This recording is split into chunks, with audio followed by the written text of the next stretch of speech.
Sejumlah mahasiswa menggelar aksi unjuk rasa di depan kantor Wali Kota Sorong pada Kamis 3 Juli.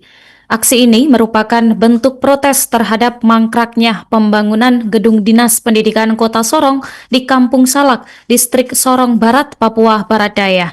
Dan selengkapnya akan disampaikan laporan wartawan Tribun Sorong. Rekan Ismail Saleh, silakan laporannya. Terima kasih rekan Nurmah melaporkan dari Kota Sorong, Papua Barat Daya. Sejumlah mahasiswa menggelar aksi unjuk rasa di depan kantor Wali Kota Sorong pada Kamis 3 Juli 2025. Aksi ini merupakan bentuk protes terhadap mangkraknya pembangunan gedung Dinas Pendidikan Kota Sorong di Kampung Salak, Distrik Sorong Barat, Papua Barat Daya. Pembangunan gedung ini diketahui dimulai pada 17 September 2024 dengan anggaran senilai 7,6 miliar dari APBD Kota Sorong tahun anggaran 2024.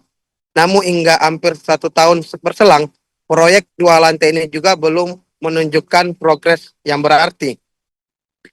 Mahasiswa ini yang tergabung dalam himpunan mahasiswa Islam menilai proyek ini terbengkalai dan berpotensi merugikan keuangan negara. Anggaran 7,6 miliar ini bukan anggaran kecil, tapi bangunannya hanya tiang-tiang saja. Ini yang kami pertanyakan kemana uangnya, ujar salah satu orator aksi yang ikut pada aksi demo tersebut. Ia juga menyoroti kondisi fisik bangunan yang kian memperhatikan dari penelusuran Tribun Sorong di lokasi. Bangunan tersebut juga baru berupa struktur beton dengan puluhan tiang menjulang tanpa atap dan dinding. Beberapa besi penulangan terhadap bahkan terlihat mulai berkarat. Sementara lantai bawah yang ditumbuhi rumput liar tersebut dipenuhi dengan rumput liar dan sampah yang memenuhi sekitaran gedung pembangunan itu.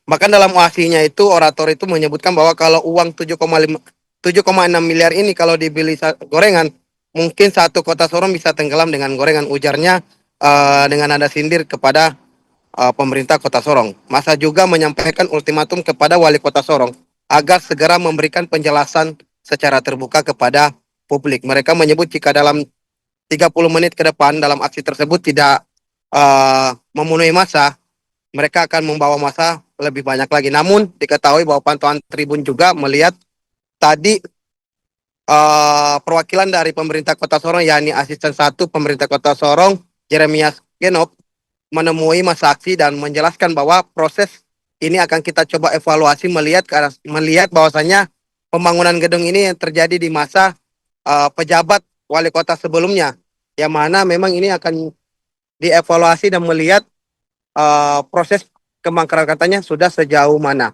Demikian laporan yang bisa kami sampaikan. Kembali ke studio rekan Nurmah. Terima kasih. Terima kasih rekan Ismail dan selamat kembali bertugas. Dan selengkapnya akan ada rangkuman wawancara dengan pihak terkait. Bapak Wali Kota Sorong dan seluruh masyarakat yang hadir di sini. Dan ingin saya sampaikan bahwa dalam satu sistem pemerintahan yang baik, maka kita perlu yang disebut dengan check and balance. Kedatangan kami ini bagian daripada check and balance untuk menjaga separation of power tadi. Bahwasanya ada yang namanya yang disebut sebagai division of power, pembagian kekuasaan, pembagian kewenangan. Inilah yang kemudian kami ingin tanyakan. Di mana kewenangan Wali Kota Sorong, di mana kewenangan kepala dinas yang kemudian bisa memindahkan tempat lokasi pekerjaan konstruksi kantor Dinas Pendidikan Kota Sorong, yang dalam pantauan kami sekali lagi dalam lembar LPSE Kota Sorong bahwa ditemukan lokasi pekerjaan konstruksi kantor Dinas Pendidikan Kota Sorong di Makam Pahlawan HBM. Namun kemudian saudara-saudara, dari data yang kami kumpulkan bahwa hal ini dibangun di Kampung Salak. Download Tribun X sekarang, menghadirkan lokal menjadi Indonesia.